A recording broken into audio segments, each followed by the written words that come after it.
And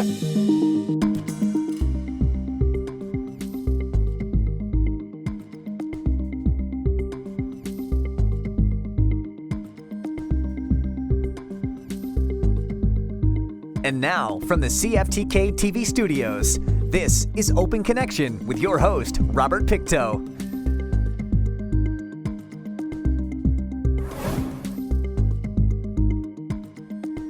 Welcome to Open Connection. I'm your host, Robert Pictou. In 2019, the British Columbia provincial government passed the Declaration on Rights of Indigenous Peoples Act into law. Sections 6 and 7 of the Declaration Act allow for flexibility of the province to enter into agreements with a broader range of Indigenous governments and exercise statutory decision-making authority together. On today's Open Connection, we bring you highlights of the first consent-based decision-making agreement. Ladies and gentlemen, good morning. I'm Murray Rankin. I'm the Minister of Indigenous Relations and Reconciliation for the province of British Columbia. Here in Victoria, I'm honored to be on the traditional territory of the Lekwungen-speaking peoples, the Eskay and Songhees nations. It's a very special day. It's an honor to be here in the company of President Chad Norman Day of the Tahltan Central Government, Premier John Horgan, Minister Josie Osborne, Minister of Land, Water and Natural Resources, and Justin Himmelwright, who is the Senior Vice President of Skeena Resources. Back in November 2019, the province made history when we passed unanimously the Declaration of the Rights of Indigenous Peoples Act, the first legislation of its kind in Canada. And just over a month ago, we also made history in releasing the first ever action plan under the Declaration Act. And today, together with the Tahltan Nation, we're making history again. I'd like to now welcome Premier John Horgan to offer his comments. Ladies and gentlemen, it's great to see you here this morning on the traditional territory of the Lekwungen-speaking people, the Eskay and Songhees First Nation.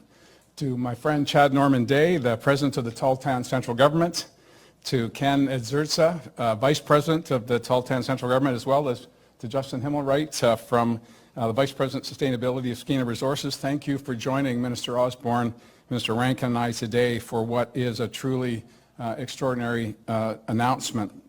And I want to particularly thank Chad for his work within the Tahltan Nation and across British Columbia to lift up the importance of partnerships as we build an economy that's inclusive, sustainable, and ready for a future that will involve more environmental, social, and governance issues as we talk to the investment community, not just here in British Columbia, but indeed around the world. And I'm reminded of the good work that the Government of British Columbia has done with the Tahltan Central Government on issues like the Clapan Plan to protect and preserve the sacred headwaters of the territory that Chad and Ken come from. This is truly inspiring to have the opportunity, a territory about 11% of British Columbia represented by the Tahltan people who have been there since time immemorial and opening up their hearts and their territory for focused economic development that will, of course, mean less uncertainty, more reconciliation. It will remove restrictions to economic growth and it will help us to build investor confidence. Minister Rankin talked about the landmark passage of the Declaration Act, representing the UN Declaration on the Rights of Indigenous Peoples here in British Columbia. And over the past couple of years, of course, we've all been through some extraordinary times, whether it's been floods, fires, global pandemic. These have been challenges to our economy, challenges to our people, but we've been able to continue working collaboratively with the Tahltan to bring forward the first ever Section 7 agreement under the Declaration Act, which will mean a true partnership between the Tahltan and the Government of British Columbia, the people of British Columbia, in shared decision-making, an agreement that will allow us to see economic development like that, which Justin will talk about, but also saying to the world that British Columbia is a place of collaboration, it's a place of extraordinary natural resources, but also with Indigenous peoples who have been here since time immemorial, who want to cultivate and steward their lands, not just for the benefit of the Indigenous territories they represent, but for indeed all British Columbians. It's that action, that true reconciliation that we're talking about here today. We recognize the inherent right of the Tahltan to make decisions on their territory.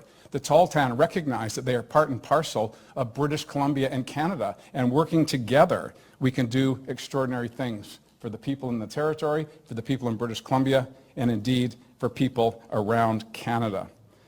This is the Eskay Creek project. Is going to be the first of its kind to go through environmental assessment and the Section 7 agreement, reducing uncertainty, allowing the investment community to know who they're dealing with, what the timeframes are, and how quickly they can get to yes, should that be the outcome determined by the two structures that are now coming together in harmony under Section 7. Open Connection will be right back after these messages. And now, from the CFTK-TV studios, this is Open Connection with your host, Robert Pictou. Thank you for staying with us. The Eskay Creek Revitalization Project is focused on reopening the historical underground mine as a conventional truck and shovel open pit operation that will produce a gold-silver concentrate on site. The project will produce 2.5 million ounces of gold and 70.9 million ounces of silver over the course of its approximately 10-year operating life. Let us return to the conversation with Premier John Horgan. When investors look to British Columbia, they will look to a territory, a jurisdiction that has shared decision-making at its foundation, so that we can develop the unique resources that we have here to meet the needs of a changing environment, one with climate change as a focus. We're talking about a gold-silver mine in this instance, but the copper in the Tahltan territory, which the Tahltan have been working with investors for generations now, is fundamental to the electrification of our economy, and it's this type of collaboration that will open up enormous opportunities, not just for the people in Tahltan territory, but indeed all British Columbians. It is a truly historic day. I am so proud to be here with Chad Normanday, the President of the Tahltan Central Government, with my colleagues, Minister Osborne and Minister Rankin, to deliver the first ever Section 7 agreement with many, many more to come. British Columbia is open for business in a collaborative way, in a sustainable way that starts and begins with the inherent rights of Indigenous peoples to have a say and determine what happens on their territory and how we can go forward together in the interests of all British Columbians. Haishko CM to all those who are here, and I'll pass the floor back to my friend, Mr. Rankin. Thanks very much, Premier Horgan. I'd now like to call on Chad Normanday for his remarks.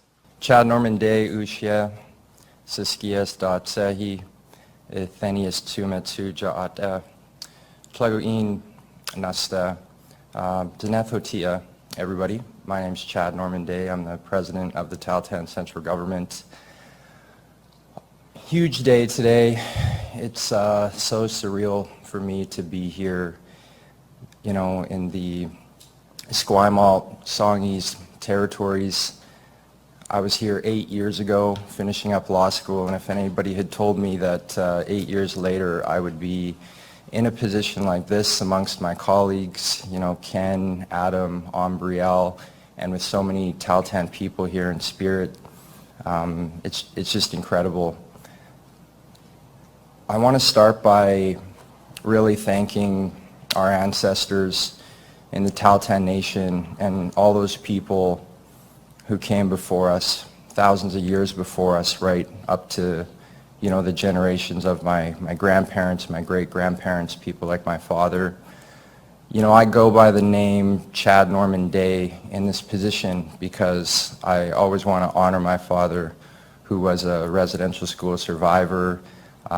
We obviously have hundreds of other residential school survivors in the Tahltan Nation, and they made so many sacrifices for us so that future generations like myself could go to school, could have a better education, could maintain our culture, and eventually get to a future where our rights and our title were better respected and we could start to co-manage, co-design, make decisions together in this province. I take my hat off to the NDP, to the Premier, to his colleagues for making history with the DRIPA legislation a couple years ago. Shortly thereafter, we signed a shared prosperity agreement in the Tahltan Nation. And this really builds upon that. I'm deeply honored that we are the first Indigenous group in British Columbia to sign an agreement like this. It's a huge accomplishment. It's shared by all the 4,000 Tahltan people out there. Hopefully some of them are tuned in today or can watch this later on, because this is really an accomplishment that we share together. It's extremely important that the province and the world understands that we have a very distinct world up in Tahltan territory.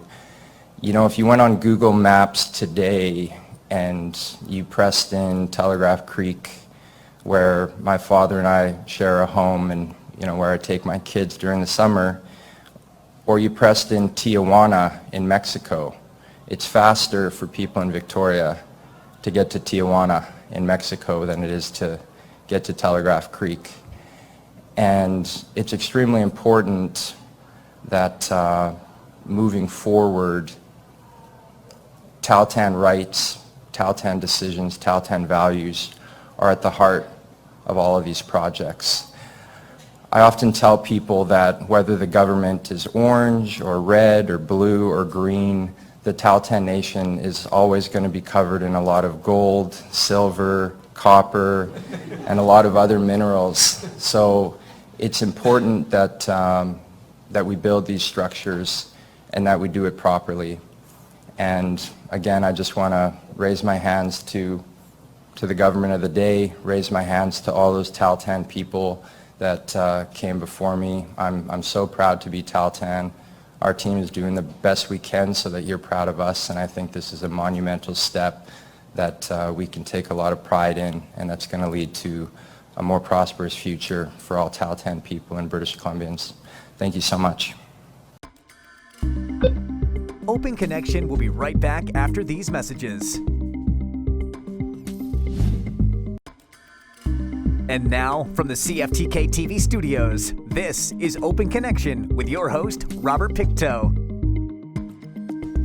Welcome back to Open Connection. Accountable for integrated land and natural resource management, the Ministry of Land, Water, and Resource Stewardship works in collaboration with Indigenous leaders, government agencies, industry, local government, and the public in support of reconciliation and related agreements.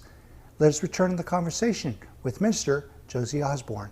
It's really wonderful to be here on the territory of the Lekwungen-speaking peoples, the Esquimalt and Songhees nations, and I'm incredibly pleased to be joined not only by my colleague Minister Rankin, but of course Premier Horgan, and to be here with President Chad Norman Day, Vice President Ken Edzerza, as we recognize the incredible work that they are doing to build resilient economies and communities for their people. It is really wonderful to be joined by others who are working tirelessly to support reconciliation and creating more opportunities for Indigenous peoples to be full partners in the economy. And of course, this includes Justin Himmelwright from Skeena Resources. Earlier this year, when Premier Horgan announced the new Ministry of Land, Water, and Resource Stewardship, it marked a turning point in how natural resources will be stewarded in the years ahead. And it's not just a new ministry, it's a new approach to resource stewardship in our province. It builds on the progress that we've already made working together on land and water and resource management to ensure that the natural resources sector supports three goals that matter to us all: reconciliation with Indigenous peoples, environmental sustainability, and economic opportunities. A cornerstone of my mandate is developing a new vision, a path forward with First Nations to build a land and resource framework that effectively co-manages natural resources now and into the future. And my ministry will be working with the Ministry of Indigenous Relations and Reconciliation on new joint decision-making agreements under the Declaration Act. The agreement that we're marking today with the Tahltan demonstrates what we can do when working in partnership, starting from a place of mutual respect and recognition. Working with First Nations will create a new resource stewardship system where we can decide together how to best use and care for the land for the benefit of all British Columbians, for communities, and for industry for generations to come. In addition to the work we're doing on joint decision-making and co-management of lands and resources, together we're focused on protecting and revitalizing wild salmon, advancing more sustainable water management, prioritizing conservation and biodiversity, including species at risk, addressing the cumulative impact of decades of industrial activity on traditional lands, and working together towards more agreements like the one we're marking today. This path forward or roadmap will not look the same for every nation, but no matter where we live in British Columbia, expanding and strengthening partnerships and making shared decisions on the land base will build greater predictability and create further opportunity for everyone, First Nations, industry, and communities. So together, we are today celebrating a remarkable milestone for the province and the Tahltan Central Government. The consent agreement on the Eskay Creek mine reopening project sets out how the two governments will work together with transparency and accountability and throughout the environmental assessment of the project. With shared decision-making, we're strengthening our shared commitment to the environment while supporting sustainable economic development. And it's a powerful example of what can be achieved by working together. It's the kind of progress that we will build on as we create a resource stewardship system that cares for the environment, it creates economic prosperity, and supports reconciliation. Today's historic agreement is one step forward on this journey together, and we look forward to the work ahead in partnership with First Nations across every corner of the province. Thank you. I'd like to call as our final speaker, Justin Himmelwright, who is the Senior Vice President for External Affairs and Sustainability at Skeena Resources. Justin. I just wanted to say we're very, very excited as Skeena Resources to be here today with President Day, with Premier Horgan, Ministers Osborne and Rankin to announce this agreement. This is a very, very significant agreement between the Tahltan Central Government and the province of British Columbia. And we're just happy to have played some role in it. Eskay Creek is an existing mining project in Tahltan territory. It operated from 1994 until 2008. And during its time, it was the highest grade producing gold mine in the world. Skeena acquired this project in 2020, and we've been working in collaboration with Tahltan for a number of years to advance this project. The project today has existing road access, it has existing permitted tailings and waste rock management facilities. It's very, very close to green power thanks to the province's investment in the Northwest Transmission Line and the development of green power projects within 14 kilometers of Eskay Creek. Open Connection will be right back after these messages. And now, from the CFTK-TV studios, this is Open Connection with your host, Robert Pictou. Free, prior, and informed consent is a specific right that pertains to Indigenous peoples and is recognized by the United Nations Declaration of Rights on Indigenous Peoples. It allows them to give or withhold consent to a project that may affect them or their territories. In this final segment of Open Connection, Eskay Creek Senior Vice President Justin Himmelwright. So today, the project has all of these great assets that are a legacy of the previous project. The part that has been missing from the Eskay Creek project is because it was permitted in an era when Indigenous consent was not the standard of the day. It has never achieved formal consent from the Tahltan Nation. And so it's a very, very important step for the project. And a foundational building block for the revitalization and the reopening of the Eskay Creek project. Skeena has been working with the Tahltan Nation since we started having projects in the territory around 2014. We have been collaborating on Eskay Creek on things like project design, on permitting of current operations, on mentorship and capacity building for the nation. And now today, we are a part of a collaboration for the process to achieve Tahltan consent for this existing mine. So it's very exciting for us, a very exciting day for the project, and we really, really look forward to continuing our collaboration with the Tahltan Nation and with the province of British Columbia to bring Eskay Creek back into production. The Eskay Creek Revitalization Project is undergoing a feasibility study now, which we expect to be released in the next month or so, which will show some updated numbers, but based on the numbers that are public today, this represents about a $600 million capital investment to reopen the Eskay Creek mine. It represents about $730 million of direct tax revenue to the province, and roughly 300 to 500 jobs, depending on if you're in the operational or construction stage. So that's the scale of the investment. The mine operating life currently right now is projected at 10 years. So with the construction and closure phases on either end of that, it's about a 15-year project, about a $600 million investment. This is the first consent-based agreement for decision-making ever to be negotiated under the Declaration Act, indeed anywhere in Canada. It's a tangible example of our commitment to reconciliation and a new relationship with Indigenous peoples. The Tahltan Central Government and the province, I say, are leading the way toward a new model for advancing free, prior, and informed consent, words that appear in the Declaration Act. It's a shift in the way we make decisions in our province with respect to First Nations and integrating their involvement in a fundamental way, something that has not been done before, recognizing the inherent rights of the Tahltan and providing a clear, stable, and sustainable path forward for industry. And that has, in this case, to do with the environmental assessment needed for the Eskay Creek Mine Revitalization Project, as was described by Justin, but it's a model that can be used in so many other ways and different types of decision-making in our province. So it's really no surprise to many of us that the first of these agreements would be with the Tahltan Central Government and the leadership of President Chad Norman Day and Vice President Ked Zerza, because, you know, they have been doing groundbreaking work for a long, long time. Some of you, the Premier mentioned the Clapan Plan, a land use agreement signed back in 2019 that's been having us work together in a number of ways, fundamentally to protect and manage the sacred headwaters while respecting the nation's inherent rights in the Clapan Valley. As we see here with the Tahltan First Nations leadership, innovation, decision-making is essential for an economy that works for everyone. And it will solidify British Columbia's leadership and competitive advantage in reconciliation. Because reconciliation and a healthy economy go hand in hand if we're going to continue to build a vibrant and prosperous British Columbia.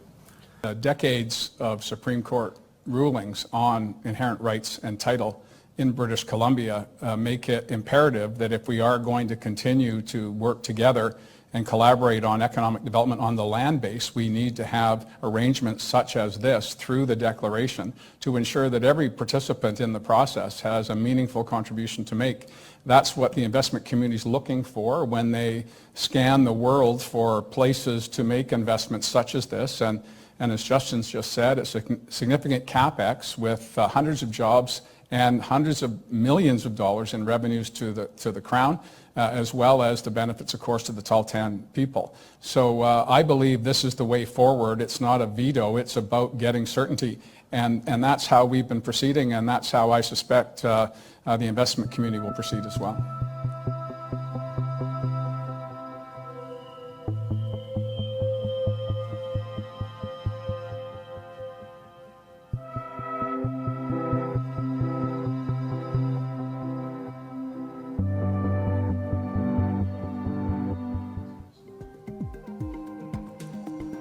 Thank you for joining us for this episode of Open Connection.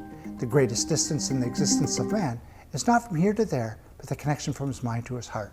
If we can conquer that distance, we can soar like an eagle and realize our immensity within. I'm Robert Pictou.